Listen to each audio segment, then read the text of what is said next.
Hello students, good morning. आज अपन पढ़ेंगे, अपन ने पहला लेसन कंप्लीट कर लिया था, क्वेश्चन आंसर भी कर लिए थे। अब दूसरा लेसन है पृथ्वी की उत्पत्ति एवं विकास। कि अपनी पृथ्वी है जो अपन रह रहे हैं, अपने चारों ओर जो भी अपन को दिख रहा है, उसकी उत्पत्ति किस प्रकार से है। भूगोल में ही अपन इस चीज का अध्ययन करते हैं कि पृथ्वी है जो अपन ये चारों तरफ जो भी चीजें देख रहे हैं, इसकी उत्पत्ति किस प्रकार से हुई है। विद्वानों ने इसकी खोज की है समय समय के अनुसार और इसमें परिवर्तन। सबसे पहले कुछ विद्वानों ने माना था कि जैसे सूर्य है, सूर्य अपने ग्रह, पृथ्वी एक ग्रह है, अपने 8 ग्रह अपन ने पहले भी पढ़ा है, 8 ग्रह, उनमें से एक पृथ्वी है और पृथ्वी पर ही जीवन है। तो इस पर जीवन क्यों है, इसकी उत्पत्ति किस प्रकार से हुई, और ग्रहों पर जीवन क्यों नहीं है, या वो पृथ्वी के समान ही क्यों नहीं है, या वो इस प्रकार से अलग, उनकी उत्पत्ति किस प्रकार से हुई है, इस चीज का वर्णन समय समय पे विद्वानों ने किया है।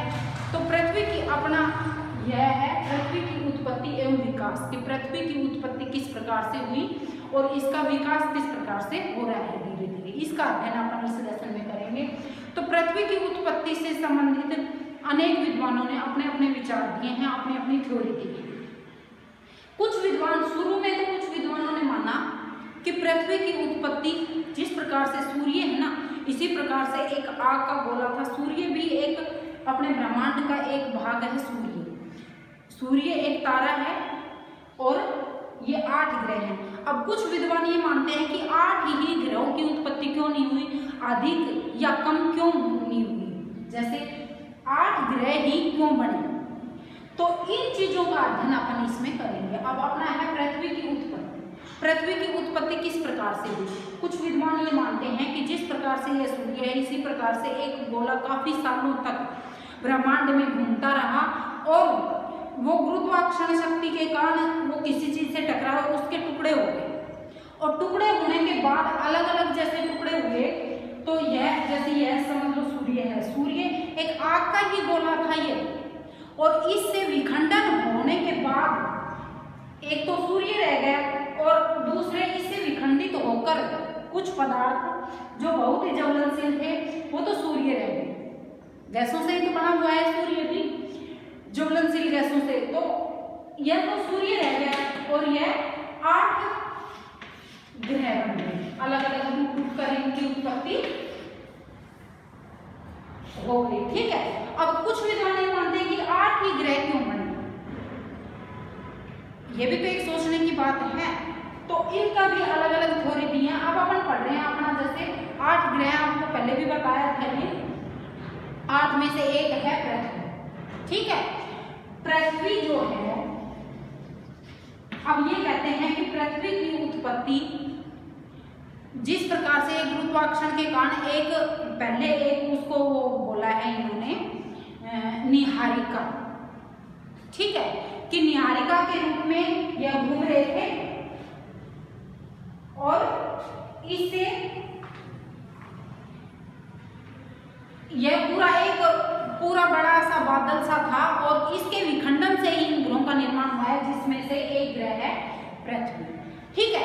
अब पृथ्वी की उत्पत्ति कहीं पर अपन देखते हैं, पृथ्वी पर कहीं पर पहाड़ है, कहीं पर मैदान है, कहीं पर नदियां हैं, कहीं पर ऊंची चोटियां हैं, कहीं पर गर्त है। तो यह कहीं पे पानी है, समुद्र है, कहीं पे महाद्वीप है।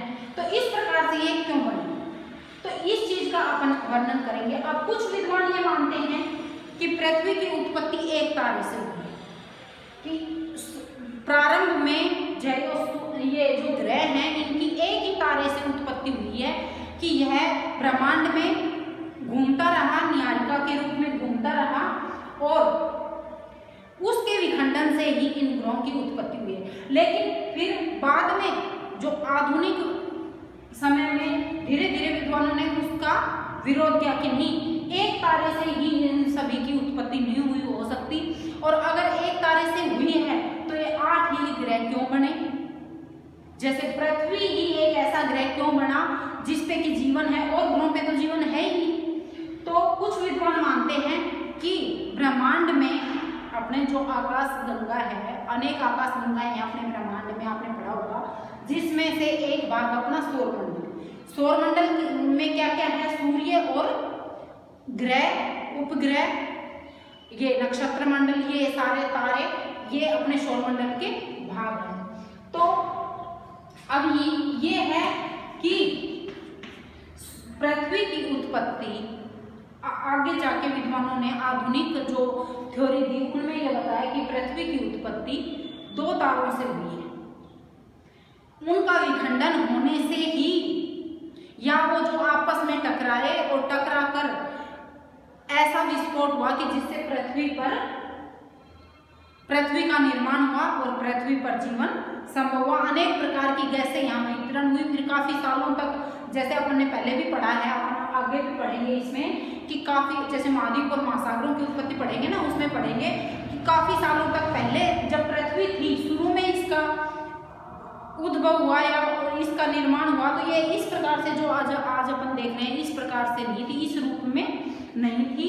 यह एक बस बहुत ही अधिक पहाड़ से ये बने हुए थे, कहीं पे ऊंचे क्षेत्र और बादल, काफी सालों तक तो ये बहुत ही बड़े बड़े बादलों से ढकी रही है, फिर अत्यधिक उनसे वर्षा होती रही है, तो अनेक प्रकार के जो महासागर हैं, गर्त बने हुए हैं, ये भरते रहे उनसे, और फिर ये महासागरों का निर्माण हुआ। इसी प्रकार से जो ऊंचे क्षेत्र थे उनसे स्थलखंडों का निर्माण हुआ, ये मानना है। अब अपन इस लेसन में यही पढ़ेंगे। अब देखो इसमें मैं तुम्हें पढ़ के समझ लेते हैं अपन। क्या आपको यह कविता याद है जो आपने अपनी नर्सरी की कक्षा में पढ़ी थी, ट्विंकल ट्विंकल लिटिल स्टार? बचपन से ही तारों भरी रातों में हमेशा आकर्षित किया है। आपने भी इन तारों के बारे में सोचा होगा और असंख्य प्रश्न आपके दिमाग में आए होंगे। कुछ इस प्रकार से प्रश्न जैसे आकाश में कितने तारे हैं, ये तारे कैसे बने, क्या कोई आकाश के अंत तक पहुंच सकता है? इन प्रश्नों के अतिरिक्त भी कई प्रश्न आपके दिमाग में आए होंगे। इस अध्याय में आप जानेंगे कि ये टिमटिमाते छोटे तारे कैसे बने। इसके साथ ही आप पृथ्वी की उत्पत्ति और विकास को भी पढ़ेंगे। अब अपन जैसे शाम को जब बाहर घूमते हैं तो छोटे बच्चे भी होते हैं, तो वो ये क्वेश्चन करते हैं ना कि ये तारे अपन को इतने छोटे क्यों दिखाई दे रहे हैं, या इनकी संख्या कितनी है, यह इतने दूर क्यों दिखाई दे रहे हैं।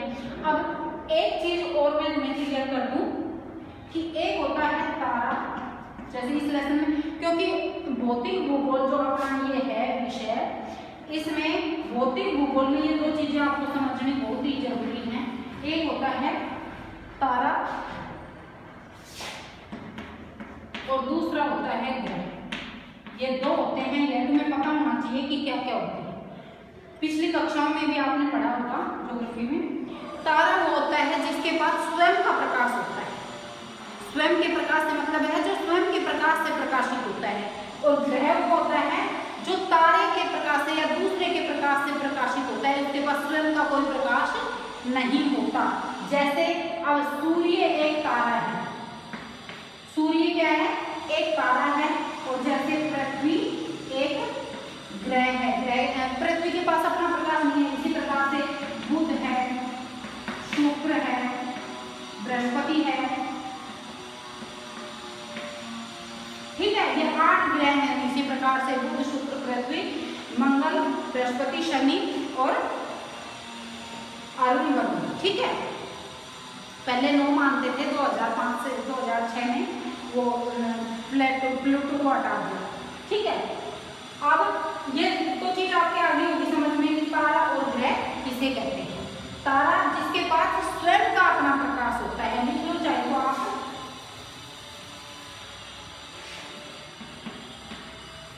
जिसके पास जिसका स्वयं का अपना प्रकाश से प्रकाशित होता है, प्रकाश होता है, उसे तारा कहा जाता है, ठीक है। और जो किसी भी तारे के प्रकाश से प्रकाशित होता है, जिसके पास स्वयं का अपना प्रकाश नहीं होता, वो एक ग्रह होता है। इसका उदाहरण मैंने तुम्हें बताया है, जैसे सूर्य चमकता है ना, अपने को भी प्रकाशित, जैसे पृथ्वी है वो प्रकाश किससे प्राप्त करता है, सूर्य से, ठीक है।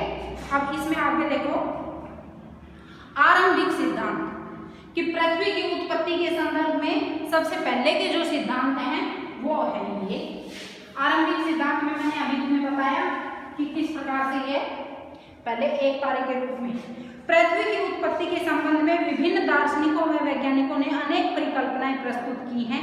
इनमें से एक प्रारंभिक एवं लोकप्रिय मत जर्मन दार्शनिक इमैनुएल कांट का है। कांट है एक जर्मन का विद्वान है, ये कांट ने दिया था। ये कब दिया था? यह 1796 ईस्वी में गणितज्ञ लाप्लेस ने इसका संशोधन प्रस्तुत किया जो निहारिका परिकल्पना के नाम से जाना जाता है। कि इन्होंने जो सिद्धांत दिया कांट और लाप्लास, ये दो विद्वानों के नाम हैं। इन्होंने कब दिया था? इन्होंने लाप्लास ने सबसे पहले तो कांट ने दिया था ये सिद्धांत कि निहारिका के रूप में घूमती हुई पृथ्वी का निर्माण हुआ है ठंडे होने के बाद। पहले तो इसका विस्फोट हुआ और फिर जब वो जो पदार्थ गिरे थे वो ठंडे होने के बाद इस पृथ्वी का निर्माण हुआ है। उसके बाद 1796 में लाप्लास ने इसमें संशोधन किया, ठीक है। और इन्होंने कौन सी परिकल्पना दी? निहारिका परिकल्पना। निहारिका परिकल्पना। अब निहारिका क्या होता है? निहारिका क्या होता है? निहारिका देखो, जैसे अपन आसान भाषा में मैं आपको एक बार समझा देती हूँ। जैसे अपन पानी में कोई पत्थर या कोई चीज गिराते हैं तो गोल गोल गोल गोल घूमता है ना, और उसके चारों ओर पानी, यह निहारिका परिकल्पना होती है। कि इस प्रकार से जो ये पहले एक तारा था और यह इस प्रकार से गोल गोल गोल गोल भंवरा आकृति में घूम रहा था, फिर इसमें विस्फोट हुआ और फिर पृथ्वी का निर्माण, उसके ठंडा होने से पृथ्वी का निर्माण हुआ, ठीक है। निहारिका परिकल्पना आगे होगी ना समझ में।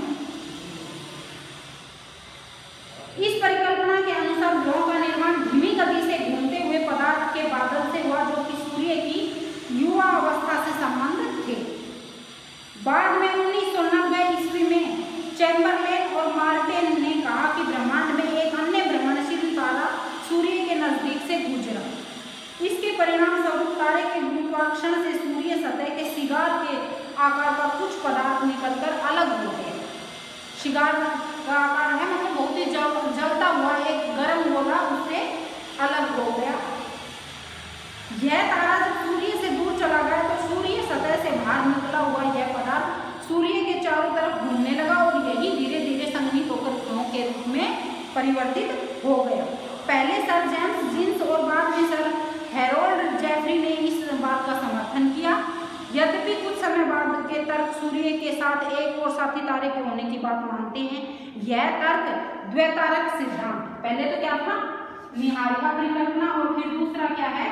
द्वैतारक सिद्धांत। यह मैं आपको समझा दूंगी एक बार। द्वैतारक सिद्धांत के नाम से जाने जाते हैं। 1950 में रूस के ओटो श्मिड ने व जर्मनी के कार्ल वाइजास्कर ने निहारिका परिकल्पना में कुछ संशोधन किया जिसमें विवरण भिन्न था। इसके विचार से सूर्य एक सौर निहारिका से घिरा हुआ था जो मुख्यतः हाइड्रोजन, हीलियम और धूल कणों की बनी हुई थी। इन कणों के घर्षण में टकराने से एक चपटी तस्तरी की आकृति के बादल का निर्माण हुआ और अभिवृद्धि प्रक्रम द्वारा ही ग्रहों का निर्माण हुआ। अंततोगत्वा वैज्ञानिकों ने पृथ्वी या अन्य ग्रहों की ही नहीं वरना पूरे ब्रह्मांड की उत्पत्ति संबंधी समस्याओं को समझने का प्रयास किया है।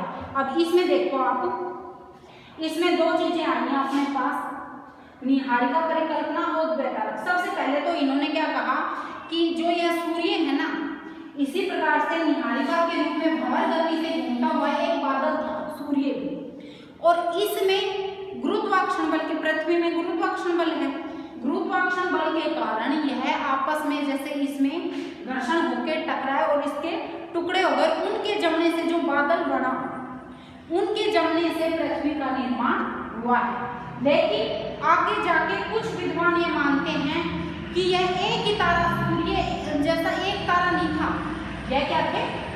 दो तारे, ठीक है, एक ये एक ये। तो यह गुरुत्वाकर्षण के कारण आपस में टकराए हैं और आपस में टकराने के कारण विस्फोट हुआ है तो जो पदार्थ, जैसे विस्फोट होकर जो पदार्थ निकला है ना, जो गैसें निकली हैं, उनके जमने से एक बादल का निर्माण हुआ है और उससे पृथ्वी का निर्माण हुआ है। ठीक है। अब द्वैतारक में हम मानते हैं कि दो तारे थे। द्वैतारक परिकल्पना में या सिद्धांत में क्या माना है विद्वानों ने? दो तारे थे और दो तारों के टकराने से एक बादल का निर्माण हुआ और जिससे इन ग्रहों का निर्माण हुआ है और उनमें से एक ग्रह है पृथ्वी, और उनके जमने से पृथ्वी ठंडी होने के बाद पृथ्वी का निर्माण हुआ है। ठीक है। अब यह तुम्हें समझना है।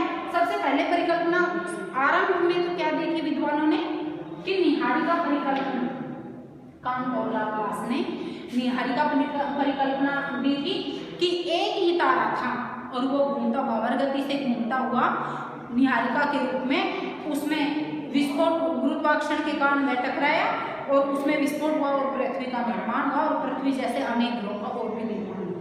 ठीक है। लेकिन बाद में 1900 में जब और विद्वानों ने सर्च किया तो उन्होंने पाया कि नहीं, एक नहीं था ये ब्रह्मांड में, एक ही तारा नहीं था ये दो तारे थे। दो तारों के टकराने से इस सौरमंडल का निर्माण हुआ है।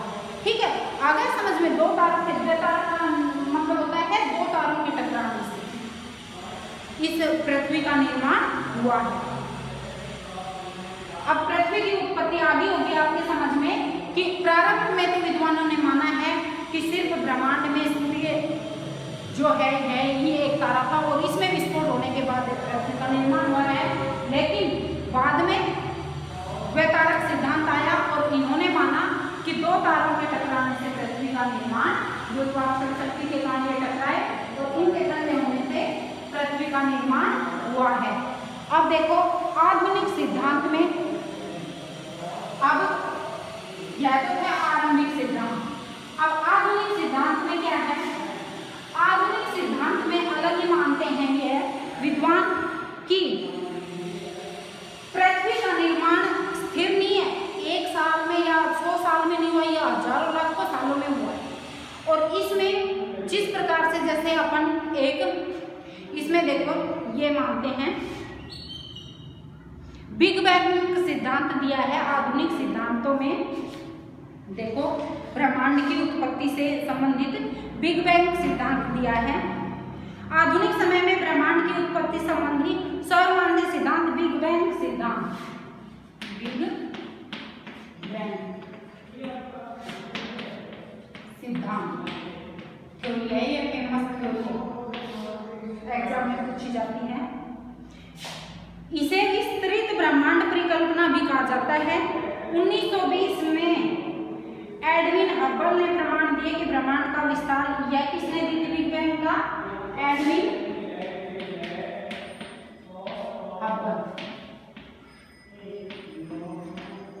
हब्बल ने दी थी।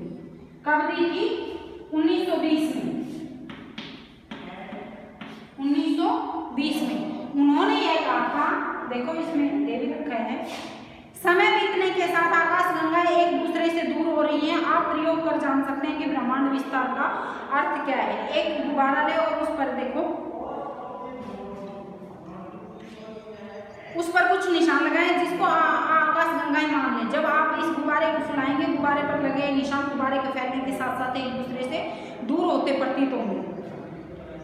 इसी प्रकार आकाश गंगाओं के बीच की दूरी भी बढ़ रही है और परिणाम स्वरूप ब्रह्मांड विस्तारित हो रहा है। यद्यपि आप यह जानेंगे कि गुब्बारे पर लगे चिन्हों के बीच की दूरी के अतिरिक्त चिन्ह स्वयं भी बढ़ रहे हैं, जबकि यह तथ्य के अनुरूप नहीं है। वैज्ञानिक मानते हैं कि आकाश गंगाओं के बीच की दूरी बढ़ रही है, परंतु प्रक्षेप आकाश गंगाओं के विस्तार को ही नहीं सिद्ध करते। अतः गुब्बारे का उदाहरण आंशिक रूप से ही मान्य है। बिग बैंग सिद्धांत के अनुसार ब्रह्मांड का निर्माण निम्न अवस्था में हुआ है। देखो इन्होंने क्या कहा है, एडविन हब्बल ने, इन्होंने कहा है कि मैंने बताया ब्रह्मांड में अनेक आकाश गंगाएं हैं। एक आकाश गंगा का नाम क्या है? मिल्की वे। मिल्की वे एक आकाश गंगा का नाम है। यह आपने 6-7 की बुक में पढ़ा हुआ, मिल्की वे। ठीक है। दुग्ध मेखला भी कहते हैं जिसे हिंदी में, दुग्ध मेखला।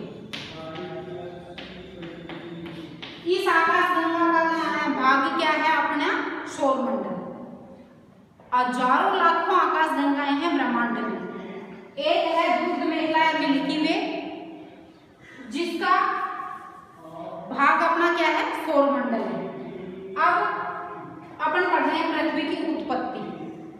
अब मैंने तुम्हें बताया कि अनेक विद्वानों ने पहले तो क्या परिकल्पना दी थी, न्यायिका परिकल्पना और द्वैतारक परिकल्पना, कि एक तारे से हुआ है या दो तारों से हुआ है। अब एडविन हबल ने 1920 में एक सिद्धांत दिया जिसका नाम था बिग बैंग सिद्धांत। उन्होंने यह बताया, उन्होंने तो पहले तो क्या माना था कि एक बादल से पृथ्वी का निर्माण हुआ है। अब इन्होंने यह माना कि जो ये अपनी आकाश गंगाएं हैं, अनेक आकाश गंगाएं हैं, इनसे पृथ्वी का निर्माण हुआ है।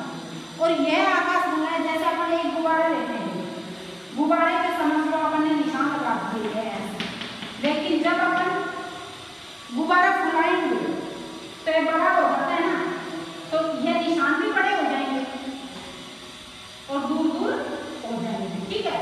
अब इन्होंने कहा जिस प्रकार से ये गुब्बारा अपन फुलाते हैं और ये बड़े हो जाते हैं, इसी प्रकार से पृथ्वी का भी विकास हो रहा है। लेकिन इन्होंने एक ये बात स्पष्ट नहीं कर पाई है कि एक तो जैसे जो ये आकाश गंगा में इस पर है, ये एक बात ये कह रहे हैं कि इनका विस्तार नहीं हो रहा है, सिर्फ दूर दूर जा रहे हैं। यह है, अब ये देखो ये ऐसे निशान थे तो ये ऐसे हो, तो इसका मतलब अपन बुलाएंगे तो इनका भी विकास हो रहा है। लेकिन इन्होंने ये सिद्ध नहीं किया कि इनका भी विकास हो रहा है। इन्होंने ये सिद्ध कहा कि आकाश गंगाएं एक दूसरे से दूर होती जा रही हैं, यह सिद्ध ये नहीं कर पाए। तो यह भी आगे जाके फिर यह सिद्धांत भी मान्य नहीं हुआ। इन्होंने इसकी 3 अवस्थाएं बताई हैं इस सिद्धांत में। आरंभ में सभी पदार्थ जिसमें ब्रह्मांड बना है अति छोटे गोलक के रूप में एक ही स्थान पर स्थित थी।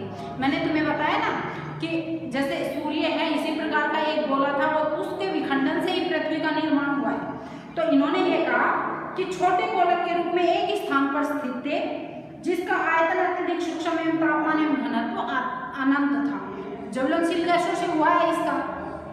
अब दूसरा है बिग बैंग की प्रक्रिया में इस अति छोटे गोलक में भीषण विस्फोट हुआ होगा। ये इनकी मान्यता है खुद की कि यह जो एक अपने ये लिया है गुब्बारा, इसमें एक विस्फोट हुआ होगा जब ये अनेक ग्रहों का निर्माण हुआ होगा। इस विस्फोट की प्रक्रिया से वृत्त विस्तार हुआ होगा। वैज्ञानिकों का विश्वास है कि बिग बैंग की घटना आज से 13.7 अरब वर्षों पहले हुई थी। ब्रह्मांड का विस्तार आज भी जारी है। विस्तार के कारण कुछ ऊर्जा पदार्थ में परिवर्तन हो गई। विस्फोट के बाद 1 सेकंड के अल्पांश के अंतर्गत ही वृत्त विस्तार हुआ। इसके बाद विस्तार की गति धीमी पड़ गई और बिग बैंग होने के आरंभ में 3 मिनट के अंतर्गत ही पहले परमाणु का निर्माण हुआ। बिग बैंग से 3 लाख वर्षों के दौरान तापमान 4500 डिग्री केल्विन तक गिर गया और परमाणु पदार्थ का निर्माण हुआ। ब्रह्मांड पारदर्शी हो गया। ब्रह्मांड के विस्तार का अर्थ है आकाश गंगाओं के बीच की दूरी में विस्तार का होना। होयल ने इसका विकल्प स्थिर अवस्था संकल्पना। अब एक और है होयल, विद्वान का नाम है। इन्होंने कौन सी संकल्पना दी? स्थिर